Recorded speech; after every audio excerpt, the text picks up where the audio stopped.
Welcome to the Economy and Politics Show, today, Friday, October 16, 2020, as we continue the conversation on policy, politics, the economy, and how it affects the populace. You agree with me that the police plays a very critical role in nation building, as they are mandated to maintain law and order and also provide security. Over the years and across the globe, police relations with civilians has continued to be a major issue of concern and discussion.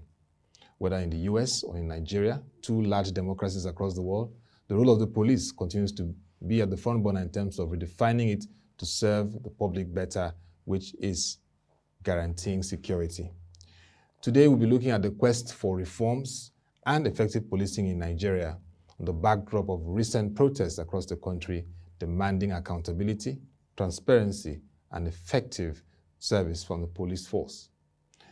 The Special Anti-Robbery Squad was established in the early 90s, designed to tackle the issues of crime and robbery cases, but there have been reports of extra-judicial killings and abuses, which has brought a lot of concerns. Through this, there have been movements designed to address its excesses, like the FSARS movements, amongst others. Recently, the Police Bill 2020 was signed into law and now has become the bedrock also for effective reforms of the police service. Today, we have to lead the conversation on this very important subject, and Mr. Segun Awosanya is a civil rights advocate and also the founder of SIAF, one of our leading advocacy groups demanding justice and fundamental human rights. Nice to have you on the show, Mr. Segun Awosanya. Thank you very much for having me on your show. So let's begin with the fact that, yes, the FSARS movement, sometimes people say Segun Awosanya, Segalink, FSARS and all that, you get a lot of calls, and when there are issues with the Special Anti-Robbery Squad going above board, maybe checking phones or arresting people and detaining them illegally. But now we've seen the Police Bill 2020 signed into law. That would be one of the pluses of this advocacy. But has it to an extent addressed those concerns that have been raised over the years? Would you say it is satisfactory at the moment in terms of repositioning the police force? Thank you very much. It is too early to tell, but we know that we cannot do anything, to overturn the years of military interregnum, years of deliberate balkanization, militarization, institutional vandalism, and emasculation of the leadership in policing. We cannot overturn the police being abused and being used for regime security and impunity of their entire operations. We cannot overturn that things that have worked negatively, to negate the actual essence of policing, which is the upholding the law and order in society. So when you look at this, you realize that the best way to approach is to have proper legislation or proper legal framework through which you can begin to engage these issues and address them. The issue of welfare, the issue of housing, the issue of salaries, the issue of pension, the issue of, creating a future for our police officers who are our heroes, who are the people who are laying down their lives to serve their nation. How exactly are they faring?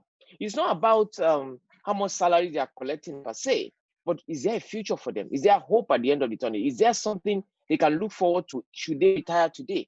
Those are the issues. If you look at an AIG, for example, an AIG doesn't have up to 100,000 as monthly pension salary if he retired. So most of the time, they look at it as an opportunity for them to steal as much as they can, rob as much as they can, extort as much as they can, so that they can be able to retire with something, because their future is not secured. So suffice to say that we don't have self-actualization in the police structure. Now, if you look at the trajectory in history, after police have been systemically emasculated over the years, from 1999, we realized that we are having less than 100,000 police officers. That's a population of 180 million.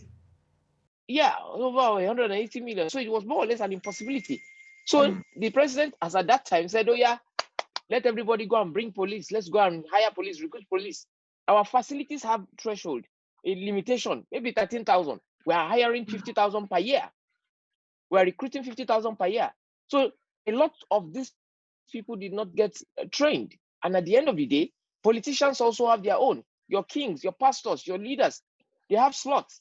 They put in their friends, their families, their thugs, their rogues, the cultists in their society. They push them into the system. They even lobby for them to become SARS, Special Anti-Robbery Squad, which is supposed to be a special squad that, the striking force of the police that are so unique in their activities. But now, because every silo that is created is not treated fine, is not maintained, is not funded, and at the end of the day, if you look at police budgets, only 30% of their budget or less are approved every time. You understand? So with this, how can they train? They can hardly pay salaries, let alone paying for equipment, paying for training, engaging the mindset of the police, doing psychotherapy for them and the rest. So it's absent. So right now, we are suffering from the consequences of years of dereliction. It is not about pointing fingers or firing people. Fire everybody in the Nigerian police today, and hire new people. The new people will turn into the monster that you see today, because the system itself has been built to fail. So we need to read this. That's why we're saying, from the advocacy perspective, we're saying end SARS, reform police NG, which simply means end the culture of impunity, because like I told you earlier on, that impunity is a culture. Whatever it is that you do and you repeatedly do through iteration, sometimes becomes a culture, it becomes a way of life. And before you know it, that culture begins to speak to other people. You understand? Because people do what you do, people see what you do and copy rather than what you say. So with that, police have normalized and reinforced the culture of impunity. They believe they are there to oppress the people instead of to serve the people. And the former Police Act did not help us, because the former Police Act actually was more or less a constabulary arrangement where police see themselves as oppressive force in the society, protecting the rulership from the ruled. So we thank God that with this Police Act 2020, we are actually democratizing the police enough to reposition it for enhanced service delivery. And what do I mean by that? We are now focusing on making sure that police are accountable and transparent. We're also focusing on police observing the fundamental human rights of the people and respecting the rule of law according to the African Charter and all other charters that Nigeria is a part of, and also fundamentally to collaborate with society and collaborate with organizations and the private sector in order to enhance the service delivery. So this is exactly where we are, and this is exactly the reflection of today's society. I am not saying also that the bill is a perfect thing. There are cases where, when the lawmakers pass bills, they don't look out for conflict with the Constitution. You remember, anything that conflicts with the Constitution as amended 1999, what happens is that it will be overruled. So those amendments are going to be made, and precisely we are actually we have a step in the right direction with the police bill. And secondly, remember the bills that were passed were two. We have the police trust fund bill as well, which encourages or help the police to have operational fluidity and operational independence. So even if the budgets are not being passed, money is coming in from different dimensions, from the private sector, from contributions according to the percentage that is ascribed to different sectors and the rest. So with this, police can actually be properly reformed, and the reformation is not just a twist, because when people are demanding reformation, like there's a switch somewhere that you just put on and police will automatically turn into magician. No, it takes a lot of time. A lot of people will have to be phased out systemically. New bloods will have to be put in. Trainings will have to be done. Curriculums will have to be changed. There's a lot of implementation to do and monitoring to do, and evaluation also to celebrate. So that's exactly what we're looking at. We'll evaluate and we'll celebrate milestones. So these are the things that we need to, and it's not something that we depend on the authorities alone for. That's why if you look at all the things that the police are doing today, not because of the protest, but because of the long-term engagement with the advocacy. The protest has no basis without a structure. If not, how do you think government are going to engage you? If they don't even know why you're doing what you're doing, they'll think you want to take over government. Because our youth, you see, the gap within the education of our youth and the application of understanding, it's still there. Our education is indoctrination. Emotions is all we're seeing, and emotions is never enough. According to some books that I've read, they say fools die. So sometimes if you don't actually know the rules of engagement, you put yourself out there in danger. So what we're saying to people out there is that understand what has been done. The battle is already won, because you have a police that you can hold to account. You finally have a law that actually criminalizes police violating your rights. And this is not the only one. We have the National Human Rights Commission Act of 2010. We have the Anti-Torture Law of 2017. We have the Administration of Criminal Justice Act of 2015. There are so many of them. And what we need to be demanding is the implementation of this. These bills were passed without us taking over the streets. These bills were passed without us blocking roads and making life difficult for other people, because everybody has an idea. And if we begin to reshaping our society to mirror a chaotic environment where anybody who feels angered can just go and block road and make life difficult for other people, then why are we blaming Boko Haram? You understand what I'm trying to say? So there are rules of engagement. There are ways in which you can enlighten ourselves enough to engage in an objective manner, where government will actually listen. And again, I must not also overrule the fact that our government have been negligent, the fact that our government have been insensitive, the fact that what we are seeing today is the resultant effect of the neglect of our government. Because if you have not carried the people along, if our youth are derelict, if our youth are not educated, they don't have jobs to do, they are not engaged, and rather than for you to engage them, police is arresting them, is claiming that they are profiling them, they are prejudiced against them, they are deeming them through perception that they are all criminals. Of course, a time will come when those pent-up anger will blow over.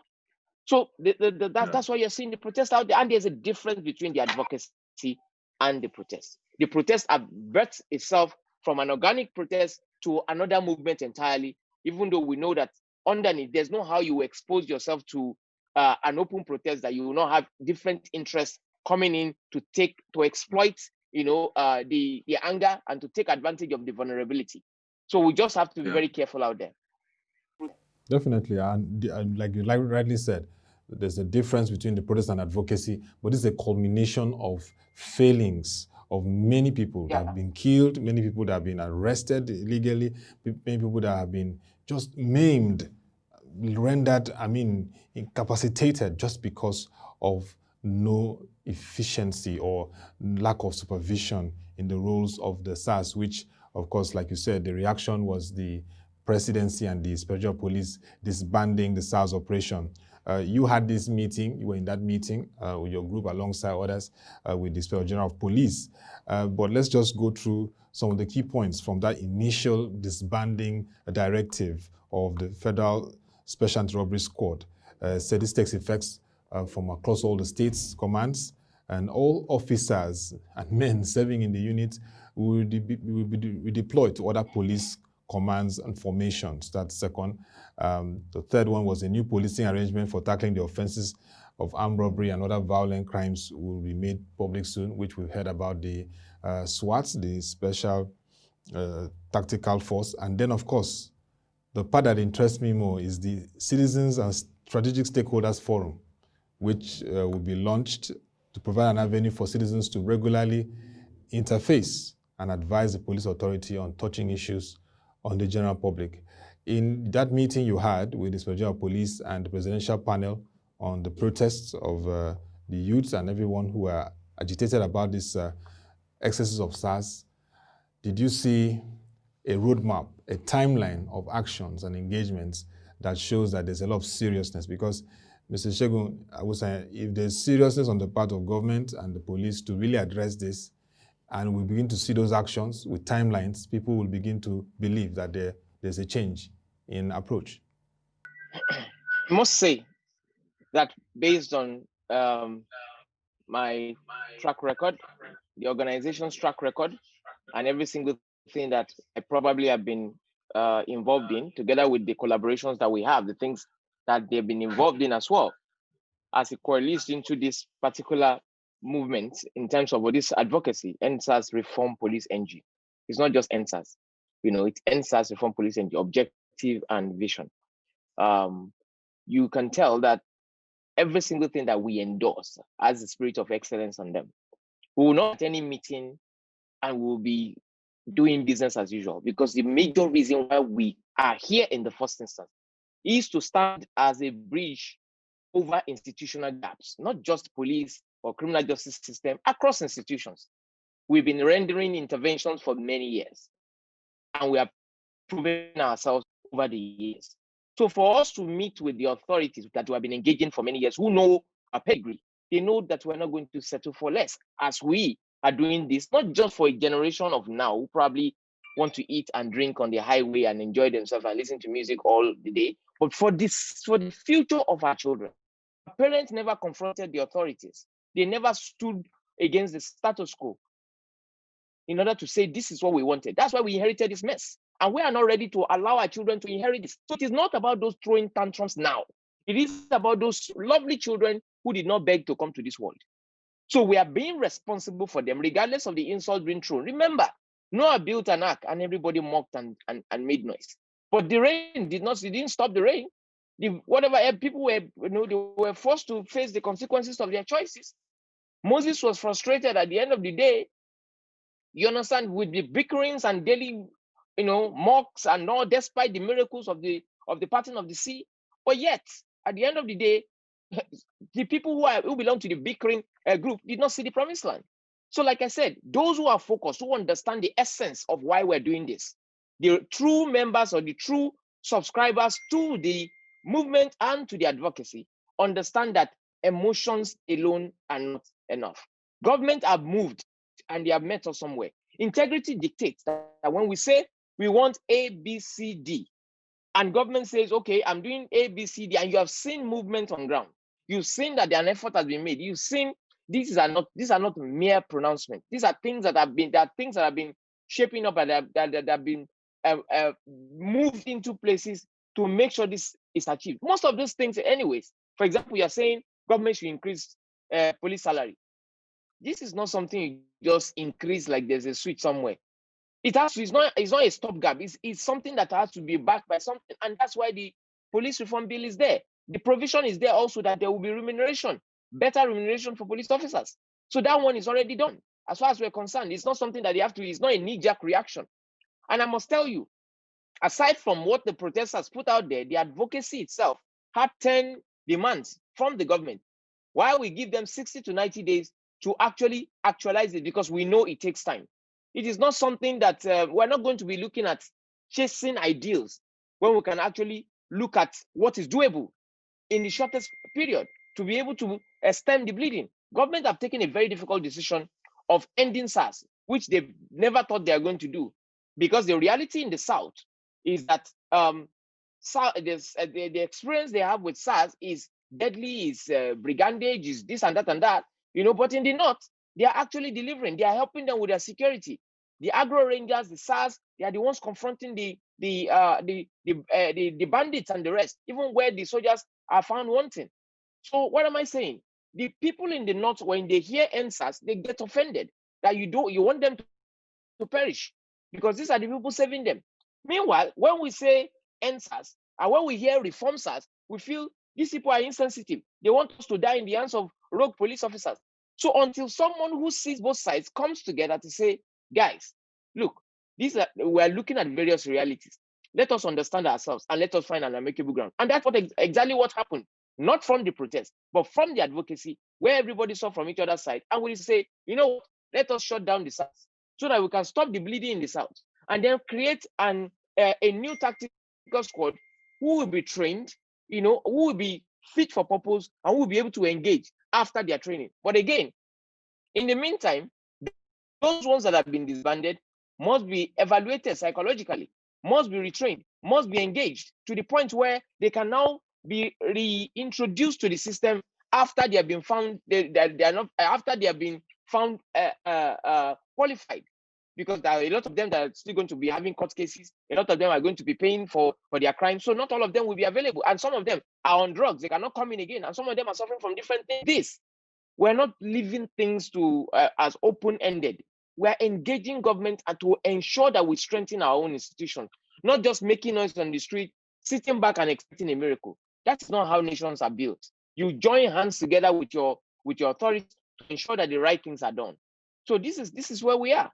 So government is moving, but again, what we notice is the protest movement is trying as much as possible to shift the post. Every day they come up with new demands, meaning that they just want to elongate their stay on the street, clubbing all day, and as an excuse for playing the victim card. And with this, they are endangering the lives of the people. but we continue to enjoin Nigerians, letting them know that it is your right to protest, but you need to do it objectively and you need to be very safe out there, because our states, you should understand that government is government. And if you understand how government works, there's a limit to which we can extend this our morbid entitlement. We know that government have failed us. We know that government have lied to us for a very long time, but still, we should ask ourselves, are we part of the problem or we are part of the solution? There are better ways to engage. We've been out here for many years and we've been achieving so much. So it's not about a 4-day or 5-day stay on the week that will turn us into terrorists that will be making demands that are not realistic, or that will be perceiving ourselves as though we have taken over the state. That has not happened. We still have a president. We are still in a democracy. We still have law and order. And there are certain things that can actually happen to curb all this, but we don't want it to get there. That's why we're advising everybody, please kindly understand, know when the ovation is loudest, know when you can begin to say, all right, we're taking a step back and we are watching the implementation. If this is not done within a given period, we're coming back. And that's exactly what should have been done so that we can begin to show goodwill. But I hope people listen and I hope people learn from experience. Thank you. That was a very interesting conversation. We'll continue this conversation on the quest for reforms and effective policing in Nigeria. It's not ending. It's a continuous engagement. As you know, that there are protests across the country, but we need to engage. We need to ensure that there's accountability from the part of the police. We need to ensure that there's probity and civility in the operations of the police. And above all, we need to ensure that there's a data-driven approach by the police force in how they handle the issues of security and maintaining law and order in the country. This conversation will continue with Mr. Segun Awosanya, and we'll bring it to you in subsequent editions.